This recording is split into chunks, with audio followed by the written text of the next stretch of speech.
Imagine a company with its own army, a company that ruled entire nations, minted its own currency, and commanded millions of people. A company not loyal to any country, but only to profit. This isn't fiction. This is the true story of the British East India Company, the corporation that once controlled half the world's trade and conquered a subcontinent. This story will change how you see power forever. Make sure you subscribe and turn on notifications, because you won't want to miss a second of this. Our story begins in the year 1600. A group of English merchants, smelling opportunity in the East, received a royal charter from Queen Elizabeth I. Their mission seemed simple enough: to trade spices from Asia. They called themselves the Governor and Company of Merchants of London, trading into the East Indies, but history would remember them as the British East India Company. At first, their business was what you'd expect. They traded pepper, silk, tea, and cotton. They established small trading posts, little footholds in coastal cities like Surat, Madras, Bombay, and Calcutta. They were just traders, businessmen looking for a good deal.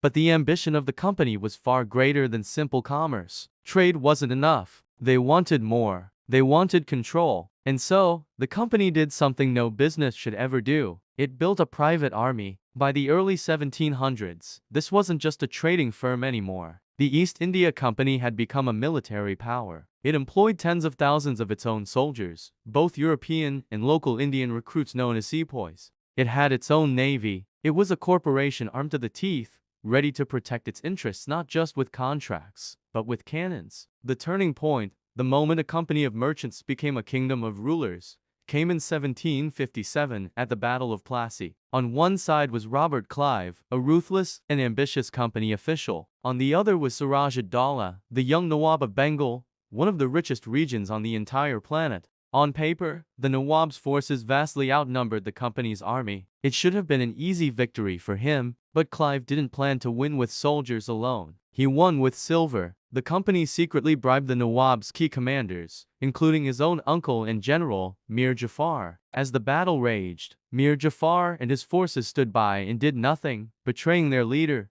The Nawab's army fell into chaos. Siraj ud-Daulah fled, but was soon captured and brutally executed. And just like that, a private corporation had conquered a nation. The company installed Mir Jafar as a puppet ruler, but everyone knew who was really in charge. A business from London now controlled Bengal. With Bengal under its thumb, the East India Company's transformation was complete. It was no longer just trading, it was governing. The company collected taxes from millions of people, a revenue stream that dwarfed its trading profits. It controlled land, law, and life itself. The directors in London, thousands of miles away, made decisions that had devastating consequences. They forced Indian farmers to abandon their traditional food crops like rice and instead grow cash crops like opium and indigo, which were more profitable for the company to export. This corporate policy had a catastrophic human cost. It led directly to one of the worst famines in human history. The Great Bengal Famine of 1770 was not a natural disaster. It was a man-made one. While the company's warehouses were full of grain and its officials were getting richer, the people of Bengal starved. It's estimated that up to 10 million people died. That's nearly a third of the population, wiped out by corporate greed.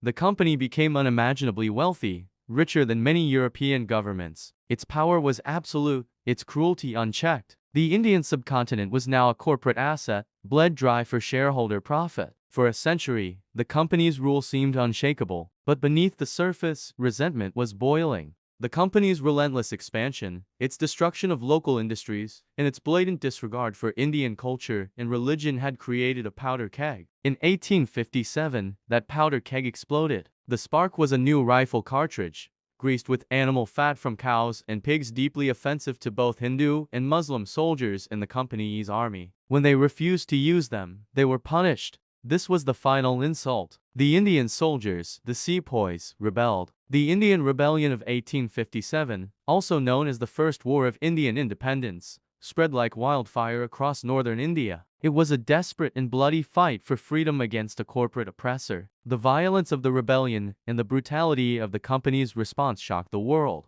Back in Britain, the public was horrified. The truth about the company's rule could no longer be hidden. Reports flooded in detailing massive corruption, brutal exploitation, and a level of corporate greed that knew no limits. The company wasn't just a business. It was a rogue state, run for the benefit of a few men in London. The British government, which had for so long profited from the company's exploits, could no longer look away. It was time to intervene. The fallout from the rebellion was swift. In 1858, the British Parliament passed the Government of India Act, stripping the East India Company of all its administrative powers. The British Crown took direct control of India, beginning the era of the British Raj. The company's private army was absorbed into the British Army. Its territories became part of the British Empire. The corporation that had conquered a continent was now powerless. For a few more years, it limped on as a shadow of its former self, managing the tea trade. But its time was over. On June 1, 1874,